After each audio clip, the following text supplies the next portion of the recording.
so we're doing homeowner support and engagement. So this is once somebody has purchased our CLT properties. And so who we are, I'm Brooke Tapp. I'm actually the stewardship coordinator at One Roof Community Housing, which is out of Duluth. We have 330 CLT homes in our profile. And my job is specifically to do post-purchase stewardship and homeowner engagement. So I don't sell the houses. I don't, I don't do any. I don't do home buyer ed. It's once somebody buys a house, I'm their main point of contact. I'm Sheng, and I'm from the City of Lakes Community Land Trust. I am the social impact manager. I just transitioned to that role of description recently, and I do exactly what Brooke does too. And it's just a very, very small part of the what we do for the land trust, but it's also a very huge, important part too in stewarding homeowners. Yeah, and something I'll add is that, just for context, so One Roof and City of Lakes have a staff person dedicated to this, right? Where most of you are like, oh, well, isn't that nice? How am I going to do that?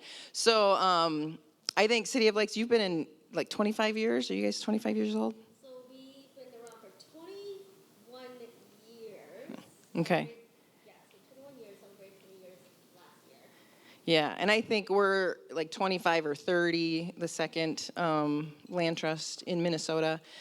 We currently have a staff of 36 in our organization, 3 people dedicated to our community land trust program, because we also have a home buyer education program, which we don't consider necessarily part of our CLT program. We have a lending branch. We have a construction team. We have, what else do we have? We have tenant landlord mediation and ready to rent classes. So our organization is more than just a CLT. And so we have 3 main CLT staff, but of course our finances go through our finance people. And, so we utilize marketing. We have a marketing person through the whole organization. So just to give you context kind of how we function. One more nugget to give context. How many homes do you have? 330. We have 375, and we don't have a lending program. We don't have home buyer education program or anything like that. So we have a 7-person in the office staff, and then we have 2 contractors and 1 that's remotely. So. Yeah. So just thinking of your staff and your organization and how that compares. Okay, so this is our agenda. So what is homeowner engagement? Why do we even do it? The philosophy of engagement, and then the topics that are included under engagement. Maybe I'll go behind you and read the slides. Go ahead. So this is a definition. And so you'll hear, if you guys went to the CLT 101 that was over there yesterday, Sam was really hilarious in being like, there's this term, stewardship, and what does it mean? And it seems like I should know this. So homeowner engagement and support is also called stewardship in the CLT world. So if we use those, interchangeably, but it's definitely working with the buyers after they purchase their home to, one, that they have successful home ownership, that we maintain the funding and community investment in those homes, and then also that, well, what else do we have? Yeah, and then part of that success of the homeowner is, they need to maintain the home to protect that community investment and also to have a good homeowner experience. We don't want them to lose it to foreclosure, those type of things. So that's your engagement definition. And then next, for resources and context, so we use a lot of Grounded Solutions Network information. And so if you don't know who that is, it's a national organization for community land trust and shared equity housing. They do have trainings on pre-purchase stewardship and post-purchase stewardship. And there's the current dates. They do also have a stewardship standards for homeownership manual on their website. Granted, it is pretty 30,000 foot level. And then there's also a technical manual. So if you are a new CLT, that is also a resource that you can look into, or you want to understand more about what a community land trust is. That manual is on their website.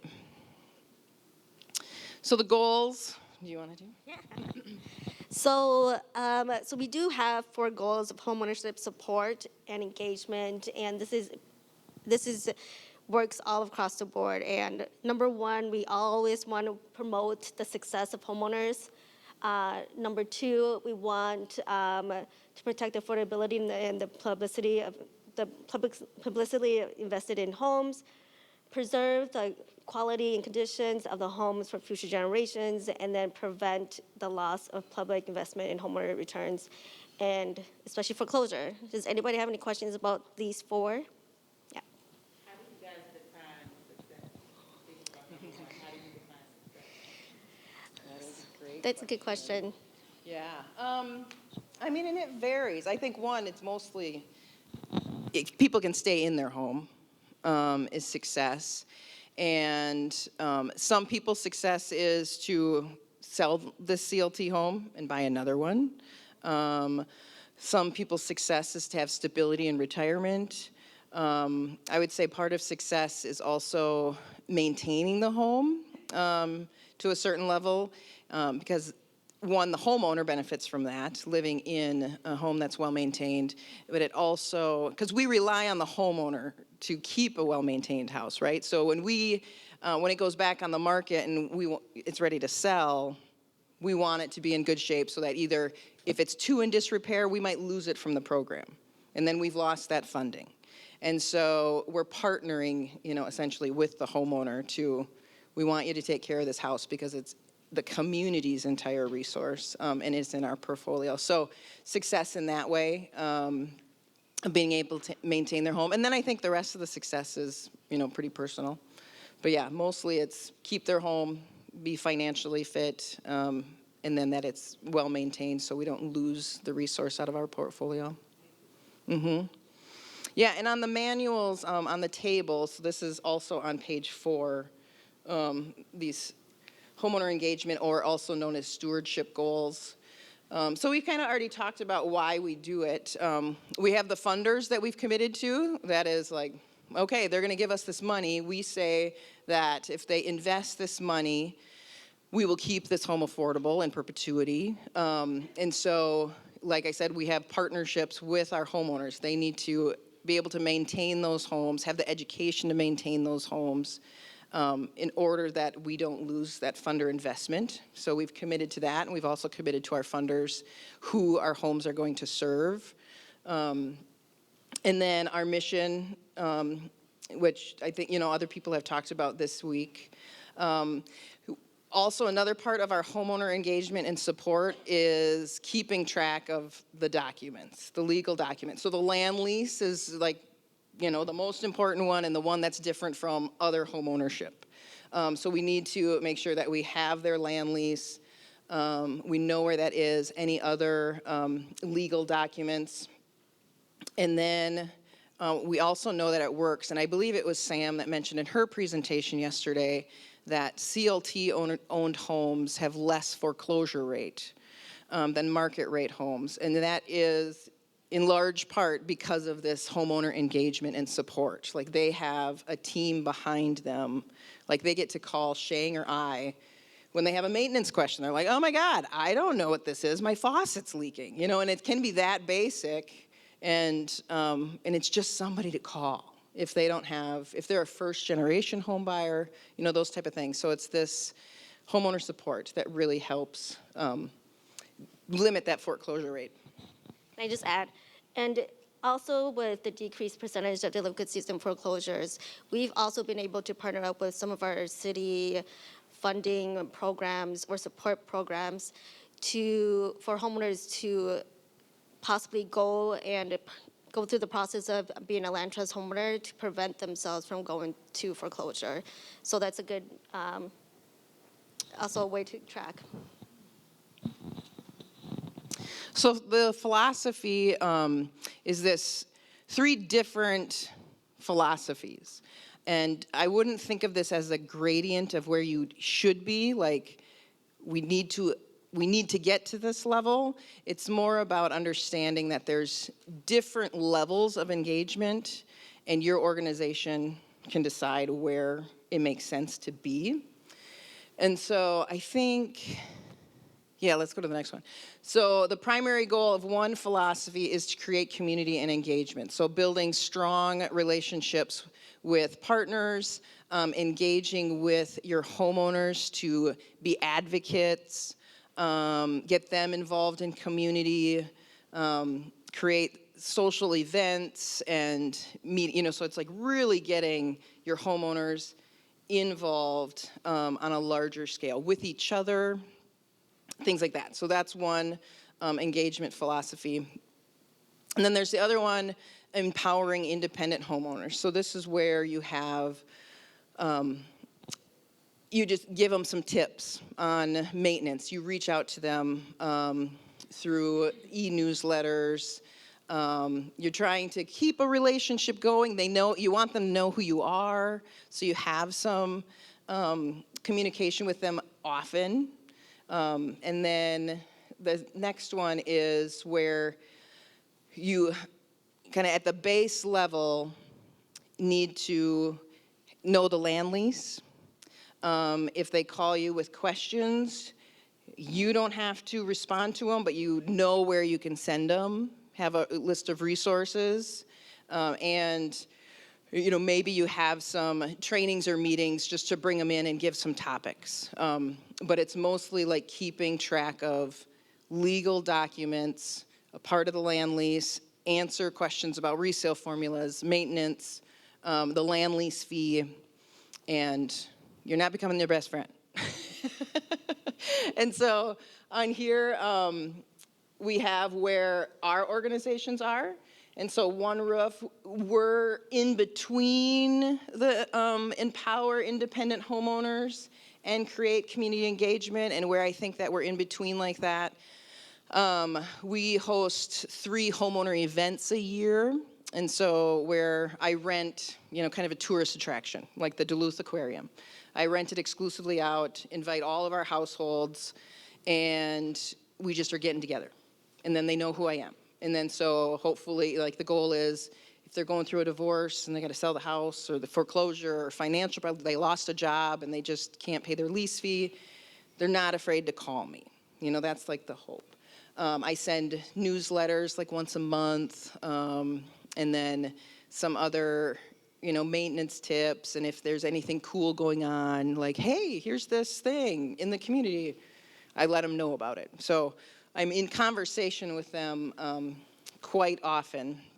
And then, yes, CLT, where you guys are at. Yeah, so right now, I want to say that we're primarily at the community and engagement spectrum.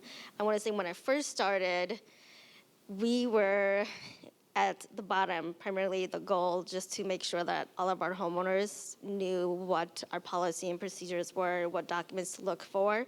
And then we wanted to, then the empowering the homeowner to be independent comes after. And every organization is going to be different, because as our organization grows larger, we can't do all 3 of them. And right now, since my role has changed to social impact manager, we are definitely where we want to build that community and have our homeowners teach our homeowners, new homeowners, what to do and advocate and be able to engage for our organization as well.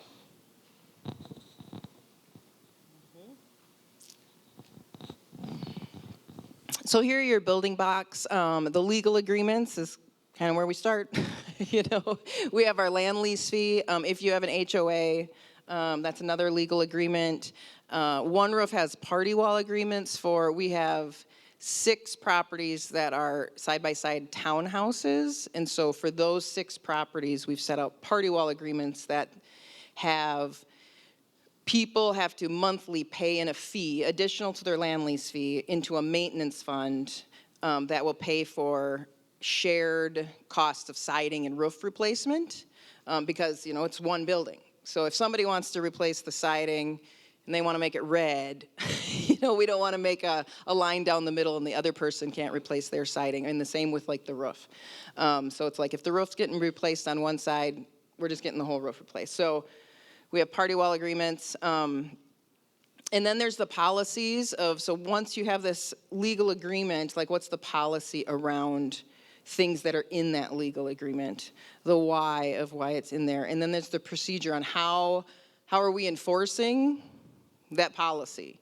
And how are we going to, how are we supporting, why do we even have this policy?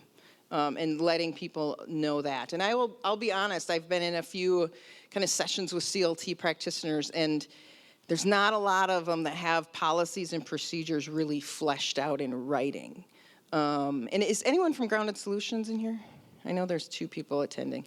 They just started I don't know if it's a workshop, but I think they're recognizing this policy and procedure thing where, you want your policies and procedures to be equitable. And so to have them written down so you can follow them no matter which homeowner. And yeah, they're just starting to help CLTs navigate how to get policies and procedures in writing. Okay, do you want to take the switch it? Yeah. So these are just examples of legal policies and procedures. So we have the ground lease, which is the owner occupancy document, and this is where the homeowner has agreed to occupy the home for 8 months out of the year. And the reason why we have the required owner occupancy is very, very important. It's because, again, we want to meet our, funders and investors' requirements, and we want to make sure that the organization is approved to extend this absence. So members of our organization has made this policy, and it's homeowner board members, and it's also the board members that thought of this policy. And then for procedures is how. So to provide the form it needs to complete instructions, include staff to consider requests, and give them timelines of when this is provided to our homeowners. And again, in that homeowner manual on page 4, it kind of has, and maybe we get to it, but some of the key things in the land lease that are managed or that we monitor, that you would want to create a policy around and a procedure how you're going to enforce it or monitor it. Is this what you give the homeowners after they purchase? Yep. Yes. Yes. So I'll put our homeowner kit around once to pass it around just to show you guys what the welcome kits kind of look like. But some key considerations, of course, for all of this is the funder requirements, program values, and racial equity, inclusion lens. There's a few things that you also want to consider is be cautious of racist and stereotype narratives in your policy. Be sure to reach out culturally appropriate aspects, and then evaluate policy and procedures to meet your system of racism. And then administratively, so make sure that staff is aware of the policies and that you can also be able to relay their policy to everybody. And then multiple languages, of course, is also very, very important. I think that's very huge nowadays for people to be able to provide this information in different languages and also be able to think about presenting in virtually or hybrid situations. Yeah, and I like how Sheng talked about where, on that engagement philosophy, where CLCLT was and, wanted to go. And so this administrative practicality is about your organization has to consider what you can truly even do. Mm-hmm. If it's just enough to keep the files organized in your office and to make sure you're responding to all your home buyers, and then you're also able to sell your properties. And that's kind of what you're able to do right now, like consider your staff capacity of where you want to be on that spectrum at this moment. So topics that are included in our engagement is, of course, data management, document retention, monitoring and enforcing the lease fee, and then outreach, education, and enhanced services. And we'll give you guys some examples here. So Homekeeper is huge, huge for us. Does anybody here use Homekeeper right now? Cool. How do you guys like it so far? And what do you use it for? We actually use it in our intake process. Okay, how about you? We use it for intake and also it collates input the data. It's not as easy to mine, so there are all the good stuff that we Yeah, same with you. a lot of reporting too. We use it for a lot of our reporting. Yes, yes. So although we've been around for 20 years, we just started looking into intake, data, reporting, and of course putting all of the demographics, all the funding and everything in there. So although we've been around 20 years, there's some, again, areas of your organization that you will always be learning and changing. With our organization, we had Homekeeper in place. We just did not manage it in the way that or utilize it as a tool that it should be used.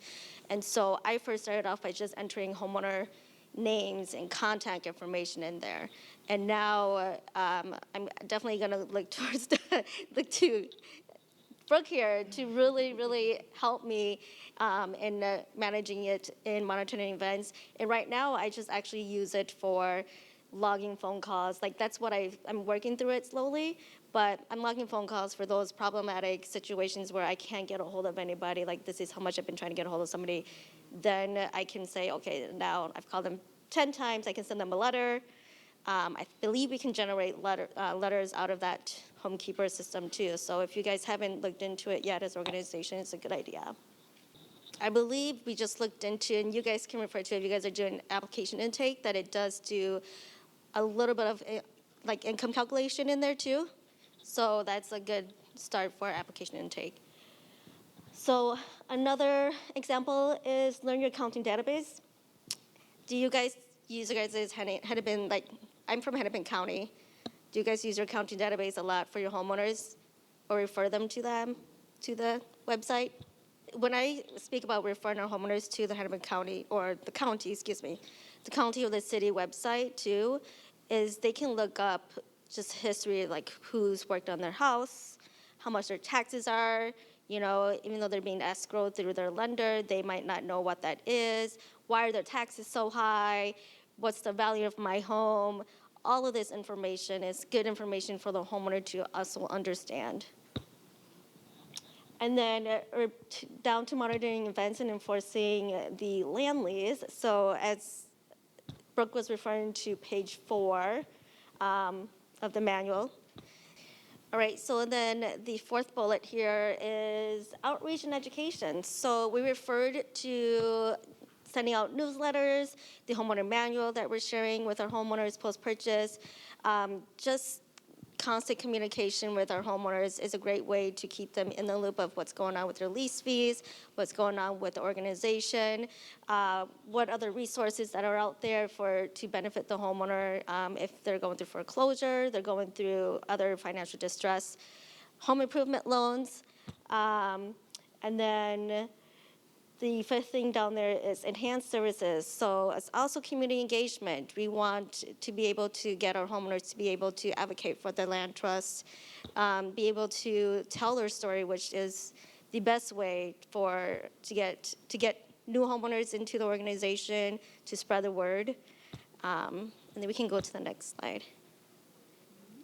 So this is just an example of sorry, it's a little bit off the page, but our workshop calendar is a little bit extensive, and we do something once a month or maybe twice a month, depending on what type of workshop or event that is happening. So usually if we're doing a fun event, we also have a workshop. Sometimes we have other partnerships with, for example, Lyris Financing. They reached out. They want to do an educational course or workshop or session on what it looks like to refinance when you have a land trust home.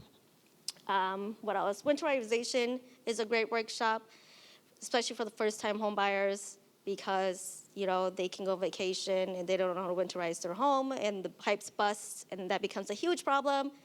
And it's a lot of money out of the pocket sometimes. And then what we have in here is really important and goes back to the resale formula. Again, they hate us. They love us. They love us when they buy, and they hate us when they sell. So we have this up here 3 times a year. We're going to do it each quarter now, just because people forget. Homeowners forget, and it's hard for us to keep it in the front of their mind to continue to remind them that this is how it's share equity. This is how the process works, and anytime anybody is sending us an intent to sell notification, we're making sure they're taking this workshop over and over and over again, or letting them know that that's coming up. It's an option for them to come. I like to make sure that, again, once I get that list of homeowners who are selling, I'm making sure that those homeowners are notified. We have a workshop on resales. You probably already spoke to Shar about it, but let's take this workshop again. So for us, we like to invite friends and family for, for example, the winterize your home. If anybody's just interested in finding out all that information, just if they want to consider becoming a homeowner, we open it up to friends and family. The Metro Bloom's Exterior Home Maintenance Workshop, we open that up to friends and family. It's our partnership with one of our nonprofit organizations in Minneapolis, and they help our homeowners learn how to landscape, plant native plants. And it's a great, turnout. There's grant work that comes into it to helping these homeowners just learn these in-home first-time experiences with other homeowners, and partnering up with another organization that can help us get some grant writing in regards to that. So we do open it up to friends and family. And One Roof doesn't do workshops. Just so I do want to add on the second page here, we also do block party community events, which is another great way for us just to get out there and get our homeowners to volunteer for the organization. We only refer our homeowners through some partnerships through NeighborWorks Home Partners, through CEE. That's the only communication we have in regards to if you are looking for home maintenance, because we know that they may be offering something for a low interest. However, if there's, we do have a very, very small emergency grant fund or fund grant that the homeowner can use towards helping them pay something down. Unfortunately, we don't have a maintenance fund. We don't have something like that, and we do refer them you have to sign up for. For us, it's CenterPoint Energy Plus. We have that incentive program through Excel, where our partnership with Metro Blooms came along, and I feel like that's going to be more of a homeowner to owner, helping each other, where we're going to create little small pods of homeowners teaching other homeowners. But where that funding comes from is we've partnered up with them to understand that there's a grant that we can use towards these homeowners, towards their home, possibly to help them maintain their lawn, and I'll help them with the education about maintaining their lawn and the resiliency of, the green, of, the education about going green and everything like that. So I think we're still in that same process too, is how we're gonna put those kind of policies in where we can do a maintenance repair, but other ways of how to actually step into that is just partnering up with, local organizations that can also help you support in that. The hands-on workshops are the best workshops, best turnouts, but that's why we continue to have these continue education, these available, because we never know who's going to come in there and sit in that workshop. And we continue, even if it's one person who RSVP'd, we're still doing this workshop for that one person, because we need to educate them. We need to let them know they're responsible for maintaining their home and what that would happen if they don't. It's just going to cost them more money, what it looks like in the future. There's all that whole conversation happens in these workshops that we have. Yeah, it's being proactive. In my experience, homeowners, they panic. they don't know who else to call. They don't know where to start. They're gonna call me or Brooke first right away and say, "Oh my God, my furnace went out. What do I do?" You tell them what they have to do. You guide them what they have to do. Well, I don't have the money. Okay, so here are some options, and we'll see. Let me know what else we can assist you with.